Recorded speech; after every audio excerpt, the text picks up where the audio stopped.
All right. Hello, everyone, and welcome to this episode of Between Two Teachers.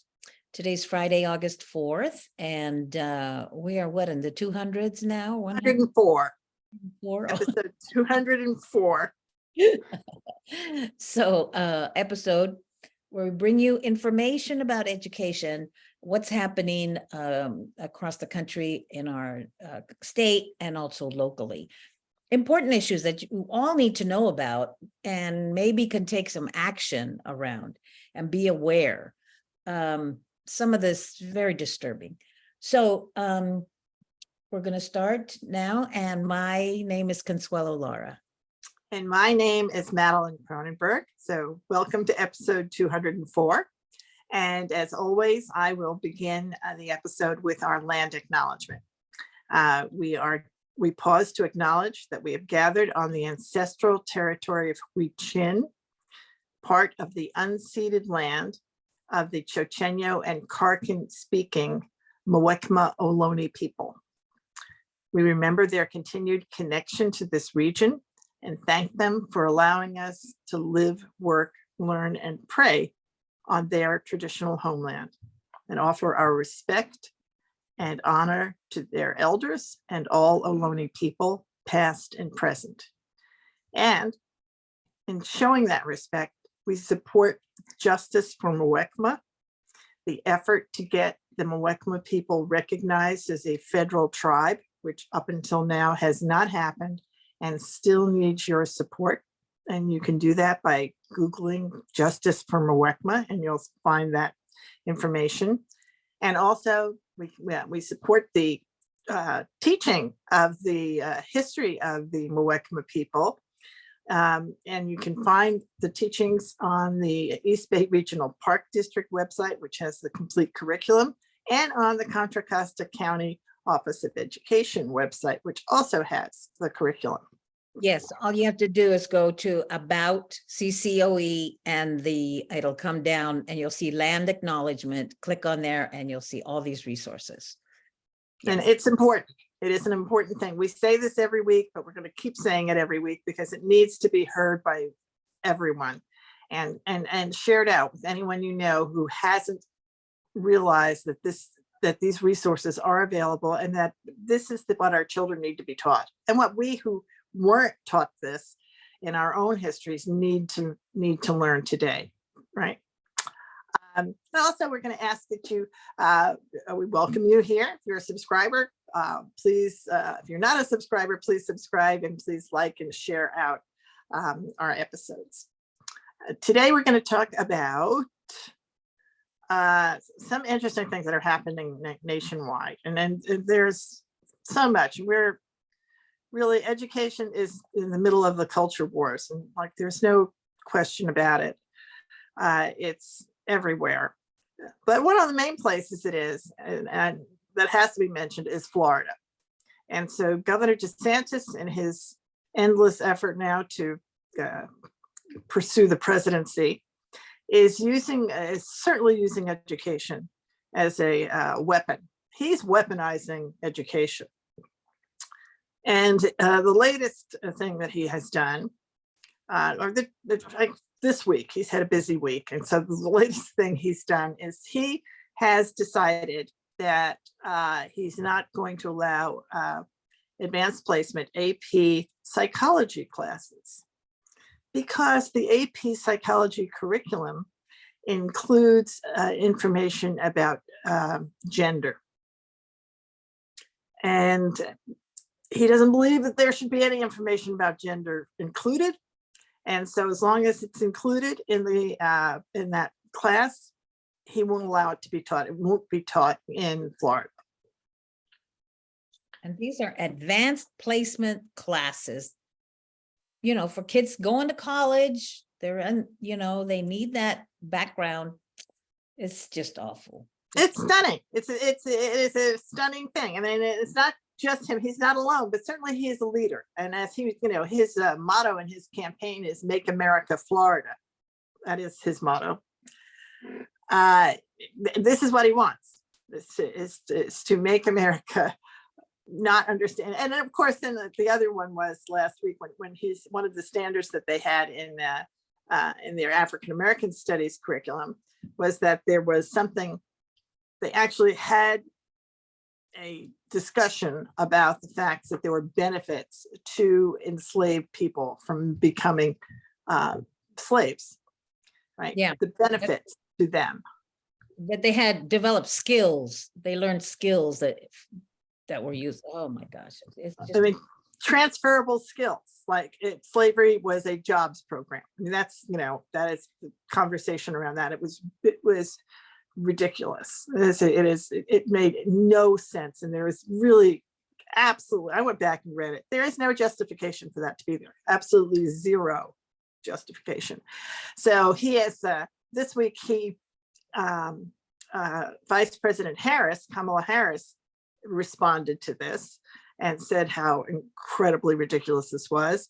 And she said it in a speech and came down and went to Florida and said it. And then Governor DeSantis invited her to a debate, as if this is even remotely the topic of a debate on the topic. And she declined.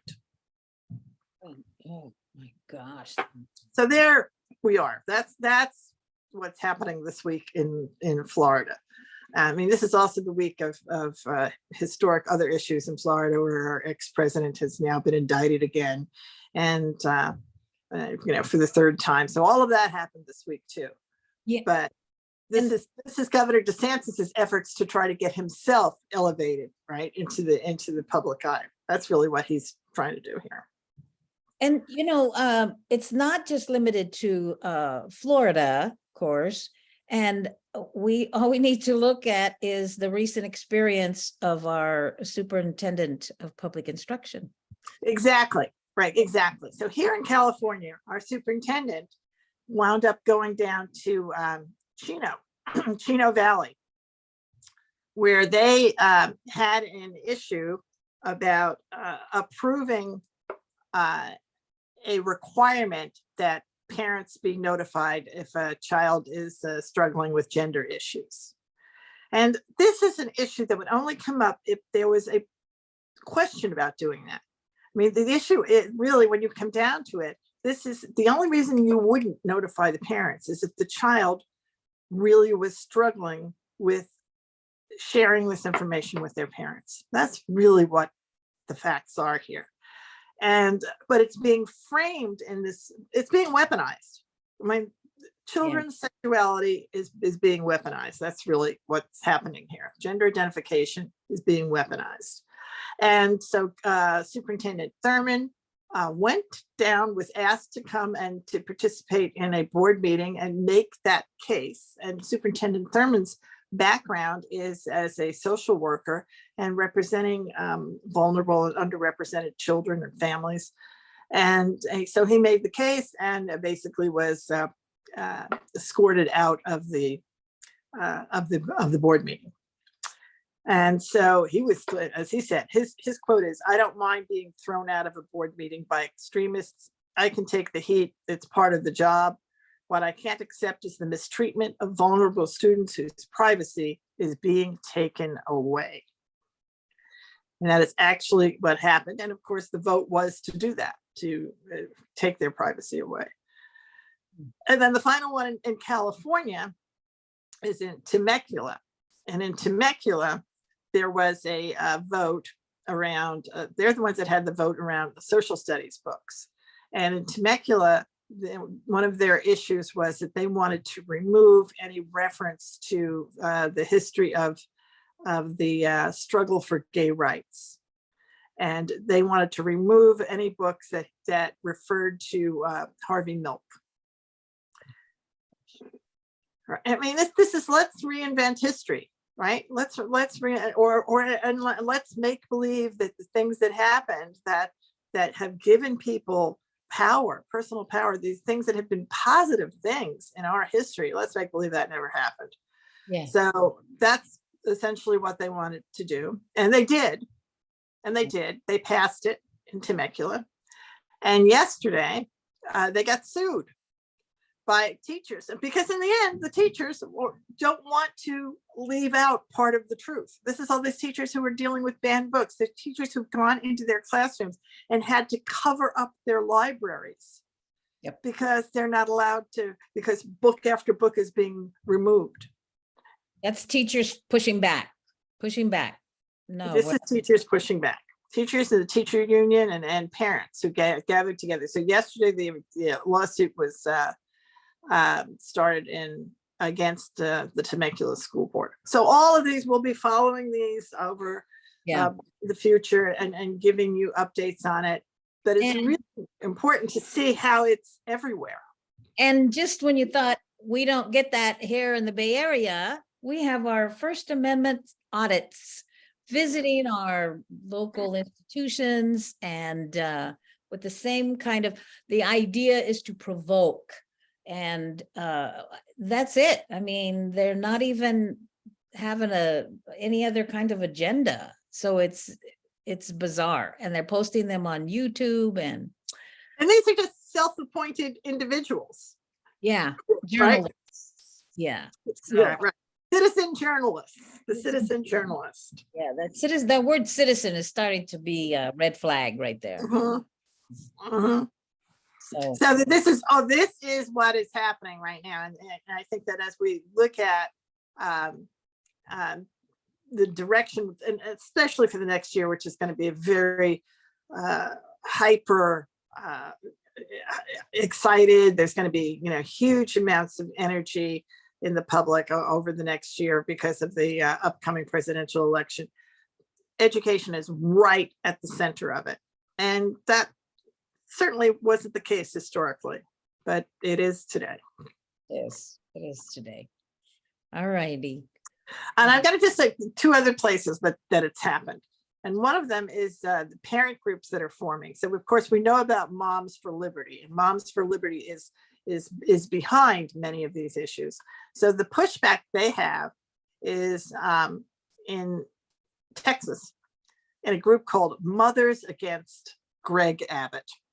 Oh gosh. So people are having to spend their time in order to fight it. Because in Texas, it's just like, it is like Florida, because Greg Abbott is trying to, he wants Texas to be, he doesn't want to be Make America Florida. He wants to make America Texas, and he wants Texas to be further to the right than Florida. Two of them are battling for who can go further to the right. Let's see. So it's on and on it goes. But one of the most interesting thing in that group is I believe one of the Uvalde moms, and I don't know if she was running for office, if she's just started to run for office, or if she did, but I think she was running for mayor of Uvalde. Oh, okay. Right, and that does happen. That people rise up from the tragedy of that Uvalde was, and so that becomes the whole other set of issues there. Now you're going to share with us about the county. Yeah, there's a couple of things going on, and we're in the middle of a lot of IDTs, which are inter-district transfers, because this is the time of the year, kids are starting school, and for many issues and problems come up where a parent family has to transfer or wants to transfer their student from one district to another. If both districts agree, not a problem. If one of them says no, then they come to the county for an appeal. And there's such a variety. We're going to have a little training on it in a few weeks. So I do want to share some more specifics about it. Maybe I'll do that next time, because I think it's very important for everyone to know why these are happening, because some of them are the result of social issues, social problems, and then why some of the districts would say no, because those are some of the institutional problems that districts have. So I think we can glean from these some real important things that we could advocate either for or against. So I want to do that the next time we meet. And then the other great thing I want to bring information about is we're going to finally have a student board member on the Contra Costa County Board of Education. we're looking forward to that. And yeah, so I want That is such great news, because it's so important to have a student voice.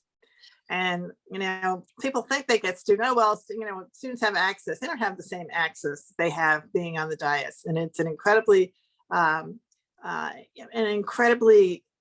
illuminating experience for the students that have done it. I've known students over the years that have participated as student board members, and they've moved on to become mayors. I mean, the mayor of Hercules was a student board member, and it's the beginning of a career for some. And even if doesn't turn out to be your career, it certainly gives you a background and an understanding of what access is and how systems work. So it's exciting. I think every governmental body should have a student membership.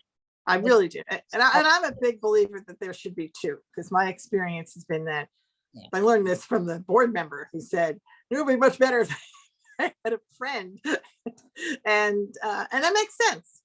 People want to have to talk to, and they're not going to talk to the other board members the same as they would to a peer student board member. Right. That's right. All right. So it's time for a shout out. So I want to give a shout out for doing the student board member to the county board. And I also wanted to do one to the libraries of Los Angeles. They have come up with a very clever new idea. And this is to help students pay off their fines. And that is, you pay off your fine by reading.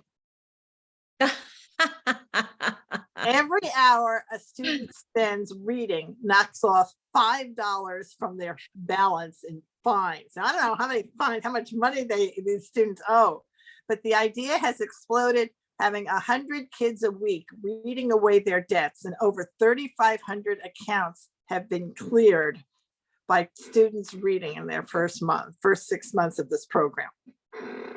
That is the smartest thing I've heard. Librarians are very smart, right? Yeah, they're very creative, thinking outside the box. That is all the way outside the box. Never mind getting the money. We're never going to get the money. Let's get them to read. Yeah. Get them to read.